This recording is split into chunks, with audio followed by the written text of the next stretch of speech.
어떤 글에 보니까 고마운 남편이라는 제목으로 이런 이야기가 실려 있었습니다. 미순 씨가 자기 친구 금순 씨에게 말합니다. 어제는 출근해가지고 하루 종일 일하고 퇴근해서 집안일을 하려니까 너무 힘들었어. 오늘도 퇴근하고 나면은 집안에 또 빨래하고 설거지하고 또 화장실 청소까지 다 해야 돼 하고 이렇게 말하니까 그 말 듣고 친구 금순이가 말합니다. 아니 그럼 그 일을 내가 다 해? 남편은? 물으니까 이때 미순 씨 대답이 걸작입니다. 그인 걱정할 것 없어. 자기 몸은 자기가 다 씻거든 이라고 말합니다. 참 대단히 고마운 남편이지요. 사람들 일에 대한 몇 가지 오해가 있다고 합니다. 하나는 일 자체를 어떤 저주처럼 생각하는 것입니다. 에덴 동산에서 아담과 하와가 선악과를 따먹음으로 인해서 이전 가만히 앉아서 그냥 놀고 먹었는데 그때부터 사람들에게 일이 주어졌다고 생각하는 이런 잘못된 생각이 있습니다. 하지만 성경에 보면 하나님이 그들에게 이르시되 생육하고 번성하여 땅에 충만하라, 땅을 정복하라, 바다의 물고기와 하늘의 새와 땅에 움직이는 모든 생물을 다스리라 하시니라. 하나님이 이미 범죄하기 전에 아담과 하와에게 땅을 잘 관리하고 그것을 정복하고 그것을 잘 지킬 것을 당부하셨고 저들은 선악과를 따먹기 전에 이런 일을 하면서 보냈지 아무 일도 하지 않았던 것은 아니란 사실입니다. 전도서에는 말씀 보면 나는 사람이 자기 일에 즐거워하는 것보다 더 나은 것이 없음을 보았나니 이는 그것이 그의 몫이기 때문이라고 말씀합니다. 하나님 모든 축복은 우리들의 분복 가운데 있습니다. 일을 떠나서 축복을 논할 수 없습니다. 하는 일 없이 어떤 복도 우리에게 주어지지 않는다는 사실을 우리는 알아야만 됩니다. 사람은 밥을 먹고 사는 존재가 아니라 보람을 먹고 사는 존재라는 말처럼 하는 일들을 통해 내 자신의 존재의 이유와 의미를 알고 우리는 이 땅의 어떤 일의 성취와 그걸 통한 보람을 느낄 수 있게 됩니다. 또 하나 오해가 있다면 일하지 않고 건강할 수 있다는 오해입니다. 일을 때로 너무 많이 해서 이것이 우리에게 과로와 과다하게 된 경우들도 있고 이것 때문에 일본에서는 기로시라는 그 과로사라는 이런 책까지도 나왔다고 합니다만은 그러나 사람이 피곤을 느끼게 되는 것은 일 때문이기보다는 그 하는 일에서 어떤 성취감을 느끼지 못해서 생기는 하나의 병리 현상이라고 합니다. 일을 즐겁게 하면 도리어 하는 일을 통해서 우리들이 심신도 새로워지고 몸까지도 건강해질 수 있다는 것입니다. 또 하나 일하지 않고 쉬면 행복하게 되리라는 이런 오해가 있습니다. 일에 너무 쫓기다 보면 좀 일을 놓고 쉬었으면 좋겠다 하는 생각들 하지만 그러나 분명한 것은 휴식이란 일하다 쉬어야 되는 것이지 일 없이 쉬기만 하면 그 쉬는 것은 우리 일하는 것보다 더 힘들고 더 어려울 때가 많이 있습니다. 늘 바쁘게 직장 일에 쫓겨다니면서 항상 이런 일로 짜증내던 한 사람이 죽어서 저승에 갔습니다. 저승에 막상 가보니까 늘 잔소리하던 아내, 바가지 긁던 그 아내도 없었고 그리고 그곳에는 결제서를 내던지는 부장도 없었습니다. 아이고 나 여기서 살만하다 하고 생각했는데 더군다나 그곳에는 옆에서 모든 일을 척척 다 해주는 그 비서까지도 붙어 있었습니다. 그는 너무나 신나서 이제 재미있게 지냈는데 얼마 지나지 않아서 그만 실증이 납니다. 그래서 비서한테 하는 말이 내일 내가 할 테니 자네가 내일까지 다 할 게 뭔가 내일 내가 할 테니까 일거리 나한테 주게 하고 말하니까 비서가 한 말이 안 됩니다. 여기서 선생님이 원하시는 건 뭐든 다 드릴 수 있지만 단 여기서는 일 하나는 할 수 없습니다 라고 말하는 것입니다. 그러니 무슨 천국이 이렇게 답답해서 지낼 수 있나? 차라리 지옥이 낫겠구먼 하니까 선생님 뭔가 많이 착각하신 것 같은데 여기가 바로 지옥입니다 라고 말하더라는 것입니다. 아무 할 일 없이 무료하게 지낸다는 것처럼 사람을 괴롭게 하고 사람을 힘들게 하는 것이 없음을 알아야 됩니다. 오늘 말씀은 예수님께서 베데스다 연못에서 38년 된 중풍병자를 고쳐주신 다음에 그에게 내 침상을 들고 걸어가라고 말씀하십니다. 그저 이 사람은 이제 그날이 마침 안식일이었던지라 이 사람이 침상을 들고 걸어가니까 유대인들이 그걸 보고 안식일인데 내가 자리를 들고 걸어가는 건 옳지 않다 하고 나무랍니다. 그러자 그는 나를 낫게 한 그가 자리를 들고 걸어가 하더라 하고 대답합니다. 이 일 때문에 그만 예수님이 안식일을 범했다고 유대인들이 비난하고 예수님을 공격하며 이제 박해하기 시작합니다.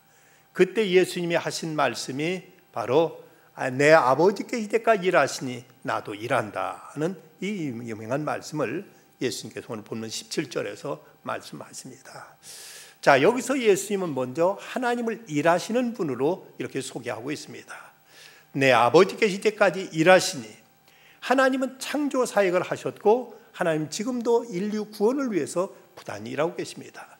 세상 모든 것들이 다 하나님의 뜻 가운데 운행되도록 섭리하시고 모든 걸 주장하시며 장차 하나님은 이 땅을 또 심판하시는 일을 하시게 될 것입니다.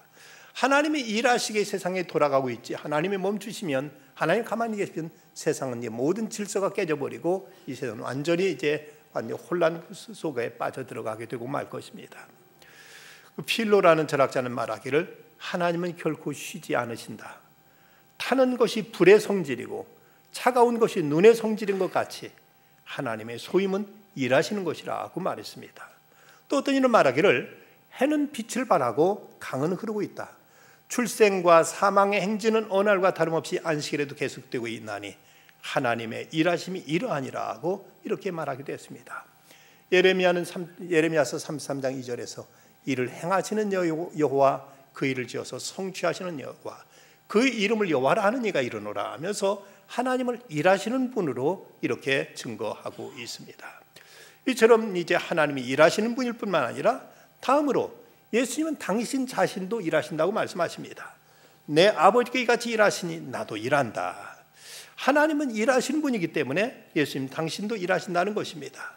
예수님이 세상이 어떻게 돌아가는가 이것을 살피러 오신 분이 아니라, 인자가 온 것은 섬김을 받으려 함이 아니라 섬기려 하고 도리어 자기 몸을 모든 사람의 생명을 위한 대속물로 주려고 오셨다고 이렇게 말씀하셨습니다. 예수님은 세상에서 섬김의 일, 인간을 구원하는 그 일을 위해서 이 땅에 오셨음을 말씀하고 있는 것입니다. 그런가 하면 이제 주님의 종된 우리들도 마땅히 일해야 될 것을 말씀합니다. 요한복음 14장 10절 말씀, 내가 진실로 진실로 너희에게 이르노니 나를 믿는 자는 내가 하는 일을 그도 할 것이요. 예수를 믿는다는 것은 단지 예수님 말씀하신 어떤 진리의 체계를 인정한다는 것 정도가 아니라 예수님께서 살아가시는 그 삶의 스타일을 본받고 뒤따르고 예수님처럼 실천하는 사람을 예수님이 제자라고 이렇게 부르게 됩니다. 그렇다면 우리가 그리스도인이라면 단지 어떤 종교적인 교리를 인정하는 것 거기서 그칠 것이 아니라 우리도 우리에게 명하신 주의 말씀을 지키고 또 주께서 하신 일들을 우리가 이것도 우리를 지켜 행하게 될 때 이를 통해서 우리들이 예수님이 제자라는 사실을 입증할 수 있게 되는 것입니다. 야고보서는 말씀하기를 뇌가 보거니와 믿음이 그의 행함과 함께 일하고 행함으로 믿음이 온전하게 되느니라고 말씀하신 것처럼 우리가 믿는 바를 지켜 행할 때 우리들의 믿음의 진실성을 이제 나타낼 수가 있게 됩니다. 어떤 농부가 그 농사를 지으면서 아들을 너무 심하게 일을 시킨다 싶어서 이웃집 사람 그걸 보고 아니 농사 짓는 일을 위해서 아들을 그렇게까지 힘들게 일시킬 게 뭡니까? 하고 이렇게 이제 거기에 대해서 비난합니다. 그저 그 농부가 하는 대답하는 말이 나는 이 농작물을 키우고 있는 것이 아니라 내 자식을 키우고 있어라고 말하더랍니다. 자식을 제대로 키우기 위해서 농사 짓는 일을 지금 시키고 있는 거지 농사 그 자체가 목적이라 아들을 혹사하고 있는 것이 아니라는 사실입니다. 우리가 진정 하나님께서 당신 아들로 이제 온전하게 키우기 위해서 하나님은 우리에게 일을 맡기시고 우리에게 일하기를 원하신다는 사실을 잊지 말아야 됩니다. 토마스 칼라일은 그는 자주 일의 복음이라는 이런 그 표현을 많이 썼습니다. 가스펠 오브 워크라는 말을 썼는데 인간들의 모든 수학에 썼고 슬픔이 인간을 폐허로 만들지라도 할 일만 있다면 그대는 다시 한번 살아볼 의미를 찾을 것이라고 일 속에 참된 치유와 해방과 기쁨이 있다고 그는 말하고 있습니다. 그렇다면 사람이 마땅히 해야 될 일을 하지 않게 되면 어떤 결과가 초래되는가? 마태복음 25장에 보면 달란트 비유가 나옵니다. 거기서 한 달란트 맡은 자에게 주인이 한 말을 통해서 사람이 해야 할 일을 하지 않을 때 나타나는 현상들을 몇 가지 찾아볼 수 있습니다. 그 첫째는 일해야 할 때 일을 하지 않으면 하려고 해도 할 수 없는 이제 상황에 막다뜨리게 된다는 것입니다. 주인은 한 달란트 맡았던 자가 이것을 땅에 이제 묻었다가 도로 가져오자 이걸 빼앗아서 5달란트 맡아서 10달란트를 만들어 온 자에게 이걸 주면서 하는 말, 그에게서 한 달란트를 빼앗아 10달란트 가진 자에게 주어라. 무릇 있는 자는 받아 풍족하게 되고 없는 자는 그 있는 것까지 빼앗기게 되리라 하고 이렇게 말합니다. 처음에는 그가 일을 안 하는 것이었지만 나중에는 이제 일을 하려고 해도 할 수 없는 상황에 이제 부딪히게 되고 만 것입니다. 일을 할 수 있을 때 해야지, 해야 할 때 하지 않으면 나중에 일을 하고 싶어도 할 수 없는 상황에 부딪히게 됩니다. 어느 예수 믿는 집에 믿는 모습이 들어왔습니다. 그런데 어느 날 주인이 그 모습을 불러놓고 이렇게 말합니다. 오늘부터 우리 집에서 나가줘야 되겠네. 아니 왜 그러십니까? 자네는 넷째 계명 안식일을 기억하여 거룩하게 지키라는 계명을 지키지 않았기 때문이지. 내가 언제 주일을 범했습니까? 주인께서도 아시다시피 제가 주일 날이면 꼬박꼬박 교회 잘 나가지 않았습니까? 그러자 주인 말합니다. 주일에 교회 나가는 건 꼬박꼬박 했지만 엿새 동안 부지런히 일하는 계명은 지키지 않았으니까 그것이 곧 넷째 계명을 범한 것과 다를 바가 뭔가 하고 이러면서 그 모습을 쫓아내버리고 말았다는 것입니다. 우리가 해야 할 일을 하지 않으면 나중에 하려고 해도 할 수 없는 상황에 부딪히게 됩니다. 그런가 하면 또 해야 할 일을 하지 않으면 하지 말아야 될 일을 또 하게 되는 상황에 또 부딪히게 됩니다. 여기서 한 달란트 맡았던 종이 주인에게 하는 말, 주인이여 당신은 굳은 사람이라 심지 않은 데서 거두고 해치지 않은 데 모으는 줄을 내가 알았습니다 라고 이렇게 말합니다. 자기가 일을 하지 않은 것이 마치 주인 탓인 양 주인을 원망하고 주인에게 핑계를 대고 또 주인에게 책임을 전가하고 있는 모습은 아주 못된 모습인데, 자기가 하지 않았으니까 하지 말아야 될 이런 말까지도 그는 쉽게 이렇게 내뱉고 있는 것입니다. 언제나 일하지 않는 사람들이 말이 많은 법입니다. 당연히 해야 할 일을 하지 않으면 퇴폐와 허무에 빠지게 되고 불평과 불만에 이제 사로잡히기 마련입니다. 내 자신의 육체적, 정신적, 영적인 건강을 위해서도 우리는 성실하게 일할 줄 알아야 됩니다. 로마의 멸망 원인이 역사학자들 가운데서는 그 이유가 노예제도 때문이었다고 이렇게 많은 사람들이 있습니다.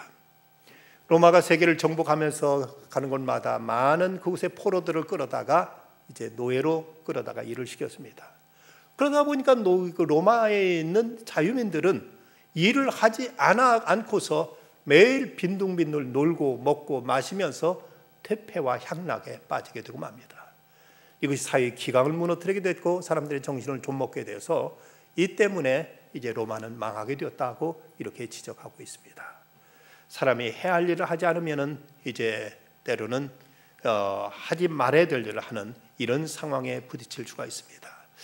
그 탈무드에 보면 자식에게 일하는 법을 가르치지 않으면 도적질하는 것을 가르치는 셈이라고 이렇게 경고하고 있습니다.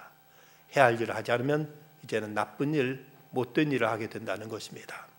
또 해야 할 일을 하지 않으면 끝내 도태돼 버리고 맙니다.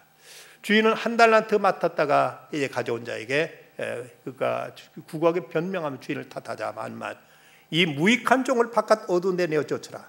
거기서 슬피 울며 이를 갈미 있으리라 하고 이렇게 그를 이제 책망할 뿐만 아니라 완전히 내쫓아 바깥 어두운 데 던져버리라고 이렇게 말하고 있습니다.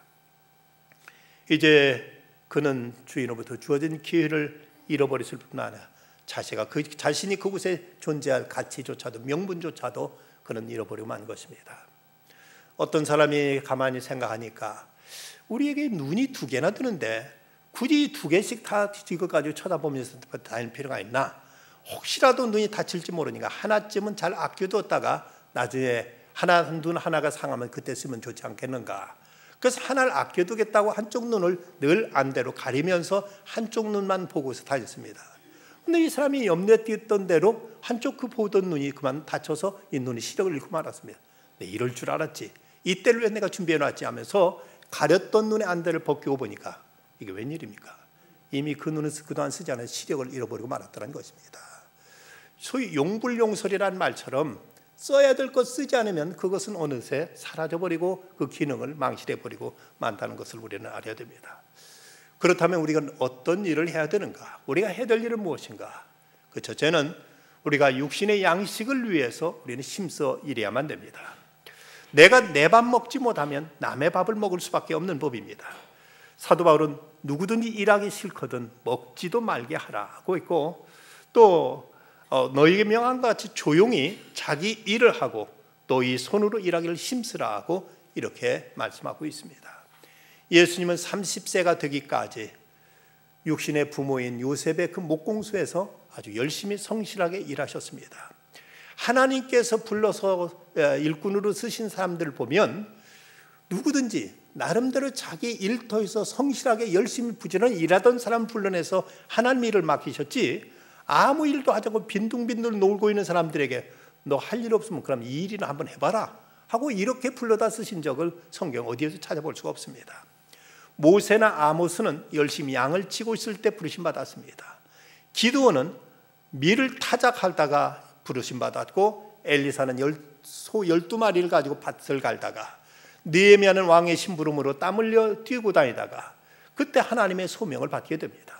베드로와 안드레는 고기 잡는 도중, 야고보와 요한은 그물을 깁다가, 마태는 세관에서 근무 중에, 또 이제 그 세상의 그 위대한 일을 한 사람들도 보면 이제 링컨은 우체국 소사로 일하다가, 스티븐스는 화부로서, 에디슨은 신문팔이, 무디는 구두수선고로 일할 때 하나님께로부터 부르심을 받아서 이 땅의 위대한 역사를 펼칠 수 있었습니다. 어떤 사람이 예수 믿고 나서 처음 말씀, 내가 이제부터는 성경 말씀대로 살아보겠다 하고 결심하고 성경을 펼쳐 읽었더니 마침 그 눈앞에 마태복음 6장 26절이 눈앞에 들어왔습니다. 공중의 새를 보라, 심지도 않고 거두지도 않고 창고에 모아들이지도 아니하되 너희 하늘 아버지께 기르시나니 너니 이것들보다 귀하지 아니하냐. 이 말씀을 읽고 나서 그는 번쩍 깨닫게, 야, 하나님이 새도 먹이시는데 하늘 설마 나를 굶기시랴 하고 그때부터는 전혀 일하지 않고 빈둥빈둥 놀면서 보냈습니다. 그러다 그는 쫄쫄 굶을 수밖에 없는 가난뱅이가 되어버렸습니다. 그는 화가 나서 목사님께 찾아가서 따졌습니다. 성경 말씀도 믿을 수 없군요. 저는 그동안 성경대로 살았는데 그만 이렇게 쫄딱 망해서 가난뱅이가 되어버리고 말았습니다. 그냥 목사님이 이제 부드럽게 대답합니다. 성경은 거짓됨이 없다네. 성경에 어떤 새를 보라고 하셨나? 공중의 새가 아닌가?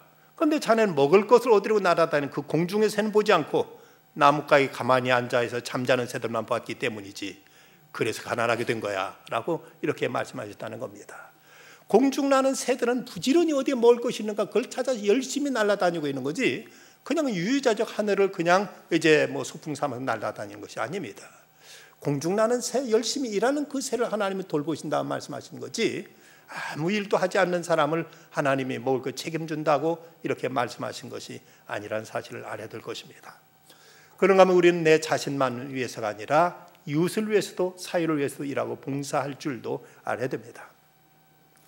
빌립보서 2장 4절 말씀, 각각 자기 일을 돌볼 뿐더러 또한 각각 다른 사람들 일을 돌아보아 나의 기쁨을 충만하게 하라고 말씀합니다. 제일 자기가 할 뿐만 아니라 다른 사람 일도 좀 보살펴주고 도와줘야 된다. 세상에 일하려고 해도 할 수 없는 사람들도 많이 있습니다. 어린아이들이 그렇고 이제 연세가 많아서 노동력을 상실한 어른들이 그렇고, 또 뿐만 아니라 장애자들이 그렇고, 또 이 직장과 일자리를 잡지 못하고 있는 사람들이 그렇고, 이런 사람들 누군가 도와줘야만 저들은 또 살아갈 수 있습니다. 그러기에 이들을 위해서 또는 이제 이 나라 공공 질서와 이제 사회 안녕을 위해서 우리가 봉사하고 이를 위해서도 우리가 수고할 줄 알아야 됩니다. 프랑스 철학가인 가브리엘 마르셀은 오늘 파리의 그 기차 정거장에 보니까 어떤 표 받는 사람이 그 표를 받아서 펀치로 구멍을 뚝 뚫는 모습을 보는데 똑같은 일을 매일 반복하는 것이 얼마나 지겨울까 하고 이제 생각했는데, 근데 그 사람은 도리어 휘파람을 부르면서 아주 즐겁게 그 일을 하고 있었습니다. 그 표 받는 일 참 지루하시죠? 하고 이렇게 물었습니다. 이 사람이 웃으며 대답한 말이, 아이 천만에요. 오늘도 저 사람들이 프랑스를 위해서 힘차게 일할 것 아닙니까? 나는 하루의 현관이 되고 있으니 얼마나 멋진 일입니까? 라고 아주 기분 좋게 이렇게 말하더라는 것입니다. 우리가 사회를 위해서 무엇인가 봉사할 수 있다는 것도, 이것도 참 우리에게 주어진 귀한 특권일 수 있고, 이런 일을 할 때 우리는 더 큰 보람과 깊은 의미를 찾을 수 있습니다. 또 하나 우리가 해야 될 일이 있다면 이 세상만을 위한 일이 아니라 하나님 나라를 위해서도 일해야 될 것입니다. 예수님은 썩을 양식으로 일하지 말고 영생하도록 있는 양식을 위해서 하라고 말씀하셨습니다. 왜 사람들이 밥을 먹었어도 속이 텅 빈 것처럼 이렇게 공허할까? 육신만을 위해서 일하고 육신의 양식만을 취하기 때문입니다. 왜 해소되지 않은 스트레스가 먼지처럼 쌓여가고 절망이 다가올까? 문제는 의미 없는 일을 하기 때문입니다. 돈을 벌지 못해 피곤한 것이 아니라 목적과 방향이 잘못되어서 피곤합니다. 출세하지 못해서 나약한 것이 아니라 하나님 앞에 당당하게 살지 못해서 우리는 스스로 보기에도 초라한 것입니다. 내가 하는 일을 통해서 하나님의 영광이 드러나고 내가 하는 그 일을 통해 세상에 무엇인가 보탬이 되고 이웃에게 유익이 돌아간다면 하는 일들을 통해서 우리는 하나님의 기쁨과 보람을 맛볼 수 있는데, 그런데 의미 없는 일, 가치 없는 일을 하다 보니까 그토록 사람이 무기력해지고 나약해지고 초라해지는 것입니다. 일거리를 말하는 영어의 단어 가운데는 job이라는 말이 있습니다. 이 job이라는 말이 있는데 이 말을 이제 점잖은 사람들이 이 말을 표현할 때는 이 job이라는 말 대신 vocation이라든지 아니면 calling이라고 이렇게 말합니다. 소위 소명이라는 것이죠. 하는 일 자체가 어떤 일이든 이걸 소명감, 하나님께로부터 부르심 받았다는 이 의식으로 일할 때 이건 단순한 이제 이 job이라는 말이 가지고 있는 의미 속에는 목구멍에 넣기한 빵 한 조각이라는 이런 의미가 있다고 합니다. 그냥 하는 일이 단지 내 육신의 배를 채우기 위해서만 일한다면 그것은 job에 지나지 않지만, 그러나 내가 하는 일을 통해서 이 사회 다른 사람들에게도 유익이 되고 이걸 통해 내 가족을 부양하고 이걸 통해 사회의 뭔가를 발전을 기할 수 있다는 이런 어떤 부름받은 소명감 가지고 일하게 될 때 그 일은 단순한 빵덩어리 하나가 아니라 이제 이것은 거룩한 소명, 하나님의 부르심 속에서 일하는 셈이 되는 것입니다. 지도 밖으로 행군하라는 책을 쓴 한비아 작가의 글 가운데 보면 이런 얘기를 하고 있습니다. 40대 중반의 케냐인 안과 의사가 있었는데 알고 보니 그는 그를 만나려면 대통령도 며칠을 기다려야 할 정도로 유명한 의사였다. 그럼에도 그는 깡촌에서 전염성 풍토병 환자들을 아무렇지 않게 만지며 치료하고 있었다. 궁금해진 내가 물었다. 당신은 유명한 의사이면서 왜 아무도 알아주지 않는 이런 험한 거 일하고 있습니까? 그러자 이 친구 어금니가 모두 보일 정도로 활짝 웃으면서 이렇게 말했다. 내가 가지고 있는 이 기술과 재능을 돈 버는 데만 쓰는 건 너무 아깝잖아요. 무엇보다도 이 일이 내 가슴을 몹시 뛰게 하기 때문입니다 라고 말하더랍니다. 주어진 기능, 주어진 재능, 주어진 실력, 그저 일생 밥 빌어 먹기 위해서만, 밥 먹기 위해서만 일한다면 얼마나 아까운 일이냐는 그 말이 참 신선한 말 아닙니까?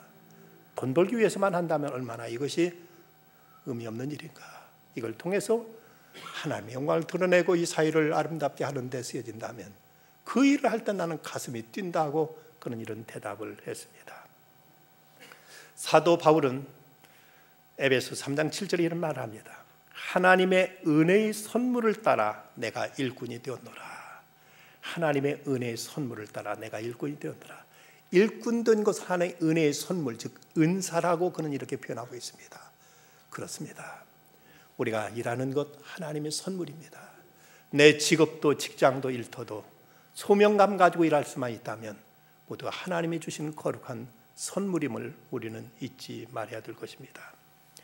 어느 부잣집에 황소하고 노새가 같이 일하고 같이 먹고 같이 이제 잠자고 있었는데, 그런데 어느 날 황소가 가만히 생각하니까 이 주인이 나한테만 더 힘든 일을 시키고 일도 더 노새보다 더 많이 시킨다는 생각이 들어서 그때부터 꾀병을 부립니다. 이제 주인이 일을 시켜도 그는 이제 그 양간에 딱 들어놓은 채 꿈쩍도 않고 나오지도 않고 버팁니다. 아무리 주인이 끌어내려 나오지 않고 거기서 일을 하지 않고 버티니까 이제 주인이 할 수 없이 노새를 이제 데리고 나가서 일을 하곤 했는데, 며칠 지나니까 솔솔 어떤 궁금한 생각이 들어서 일하고 들어온 노새한테 물었습니다. 노새야, 내가 일하지 않고 놀고 있는 것에 대해 주인이 아무 말 안 하시더냐? 아무 말 없었어. 정말이야? 그런데 주인이 집으로 돌아오면서 소 잡는 백정하고 오랫동안 얘기하더라 하고 말하더랍니다. 일이 없으면 존재할 의미도 존재할 가치도 찾지 못하게 될 것입니다. 윤혜신 씨가 쓴 시 쓰는 주방장이라는 시에 이런 내용이 있습니다. 여자가 밥을 짓지 않고 건전지만 만든다면, 빨래를 하지 않고 종이 옷을 사 입는다면, 청소를 하지 않고 여관에서 잔다면, 세수도 안 하고 머리도 안 빗고 향수만 바른다면, 밥을 먹지도 물을 마시지도 않고 텔레비전만 본다면, 노래도 부르지 않고 춤도 추지 않고 잠만 잔다면, 웃지도 울지도 않고 돈만 샌다면, 아이를 낳지도 키우지도 않고 강아지만 좋아한다면, 꽃밭을 가꾸지도 않고 술만 퍼마신다면 다 미칠 거야, 다 죽을 거야. 그런데 세상이 요즘 이렇게 돌아가고 있습니다. 편한 것만 찾고 그저 자기 위할 것만 찾으면서 참으로 가치 있고 보람 있고 의미 있고 마땅히 해야 될 일에 대해서 사람들은 점점 무관심하고 이런 것을 기피하고 있습니다. 이런 세상에 어떻게 건강한 사회가 될 수 있고 어떻게 내일을 기대할 수 있는 아름다운 세상이 될 수 있겠습니까? 요 며칠 인터넷에 아주 감동적인 이런 시가 많은 사람을 울게 했습니다. 저 부안에 있는 우덕초등학교 이슬이라는 초등학교 6학년 학생이 암으로 투병하던 어머니를 생각하면서, 그러면서 그가 쓴 시의 제목이 가장 받고 싶은 상이라는 제목의 이런 시를 올렸습니다. 여러분 잘 글씨가 보일지 모르겠습니다만은 이 시가 2016년 전라북도 교육청 공모전 동시 부분 최우수상을 받은 시인데 내용을 제가 읽어드리겠습니다. 아무것도 하지 않아도 짜증 섞인 투정에도 어김없이 차려지는 당연하게 생각되는 그런 상, 하루에 3번이나 받을 수 있는 상, 아침상, 점심상, 저녁상, 받아도 감사하다는 말 한마디 안 해도 되는 그런 상. 그때는 왜 몰랐을까? 그때는 왜 못 보았을까? 그 상을 내시던 주름진 엄마의 손을 그때는 왜 잡아주지 못했을까? 감사하다는 말 한마디 꺼내지 못했을까? 그 순간 숨겨놨던 말, 이제는 받지 못할 상, 앞에 앉아 홀로 되뇌어봅니다. 엄마 사랑해요. 엄마 고마웠어요. 엄마 편히 쉬세요. 세상에서 가장 받고 싶은 엄마 상, 이제 받을 수 없어요. 이제 제가 엄마에게 상을 차려드릴게요. 엄마가 좋아했던 반찬들로만 한가득 담을게요. 하지만 아직도 그리운 엄마의 밥상, 이제 다시 못 받을 세상에서 가장 받고 싶은 우리 엄마 얼굴상. 세상에는 누군가 수고가 있어야 가정도 살고 세상도 삽니다. 아무도 내일 하지 않겠다고, 나와 상관없다고 수고하고 일하고 봉사하는 사람이 없다면 이런 사회는 미쳐 돌아가고 이런 사회는 망하게 되고 맙니다. 가정에서 가족을 위해서, 사회에서 또 이 사회를 위해서, 직장에서 일터를 위해서, 교회에서 하나님 나라를 위해서 묵묵히 봉사할 때 이런 사람들을 통해 세상은 돌아가고 세상은 발전되어 갈 수 있습니다. 어떤 앙케이트 조사에서 세상에 가장 아름다운 것 10가지를 뽑았는데 그 6번째는 쇼팽의 음악, 5번째는 하늘에 반짝이는 별, 네 번째는 들에 핀 백합, 3번째는 어린아이의 손등, 그리고 막판까지 1등과 2등을 다투다가 2등을 차지한 것은 엄마의 미소, 그리고 영예의 1등은 일하는 손이었다고 합니다. 일하는 손이 세상에 제일 아름답다는 것이죠. 어떤 조사에 보면 일하는 사람의 수명은 노는 사람보다 평균 14년이 더 길더라고 했습니다. 내 건강을 위해서도 마땅히 일할 것입니다. 최명희 작가 소설가의 혼불에 실린 이런 대목이 있습니다. 사람은 자기 몫을 스스로 알아야 한다.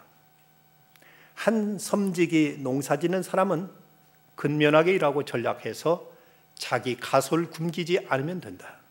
그러나 10섬지기 짓는 사람은 이웃에 배고른 자 있으면 거두어 먹여야 하느니라. 백섬지기 짓는 사람은 고을을 염려하고 그다 다른 또 어떤 몫이 있겠지. 제대로 할라치면 이 세상에서 제일 힘들고 어려운 것이 어른 노릇이다. 여러분, 나이가 많아지면 어른 됩니까? 나이가 많으면 노인일 뿐입니다. 어른은 어른 노릇해야 어른입니다. 비록 육체적인 노동은 아닐지라도 누군가 귀감이 되고 모범이 되고 여러 사람 품을 때 이런 분들을 가르쳐 어르신이라고들 사람들은 존경하고 이런 사람들을 받들게 되는 것입니다. 전도서의 말씀, 내 손이 이를 얻는 대로 힘을 다해 할지어다. 내가 장차 들어갈 스올에는 일도 없고 계획도 없고 지식도 없고 지혜도 없음이니라. 무의미하고 무기력한 세상 속에서 내게 주신 하나님의 은혜의 선물을 따라 맡은 바 그 일을 위해서 끝까지 충성해 봅시다. 주께서 주시는 기쁨과 새 힘을 누리시게 될 것입니다. 그는 먼 훗날 우리 주님께서 잘하였도다 착하고 충성된 종아 칭찬하시고 인정하시며 생명의 면류관 세우실 것입니다. 이 은혜가 함께 하시기를 간절히 기원합니다. 기도하십시다. 거룩하신 아버지 하나님, 오늘도 주님 앞에 주님을 섬기러 이 자리에 나왔습니다. 예배하는 것뿐만 아니라 이 자리에 나가면 이모저모로 또 섬기며 살 수 있게 하셔서 저를 이 땅에 보내신 그 뜻을 저버리지 않는 저희들 되게 하시고 마지막 주 앞에 서는 날 참으로 자신의 삶을 돌이켜보면서 잘 살았다고 자임할 수 있게 하시고 하나님께로부터도 잘하였도다 착하고 충성된 종아 하며 칭찬받을 수 있는 인정받는 주의 사람들 다 되게 하여 주시옵소서. 예수님의 이름으로 기도드리옵나이다. 아멘.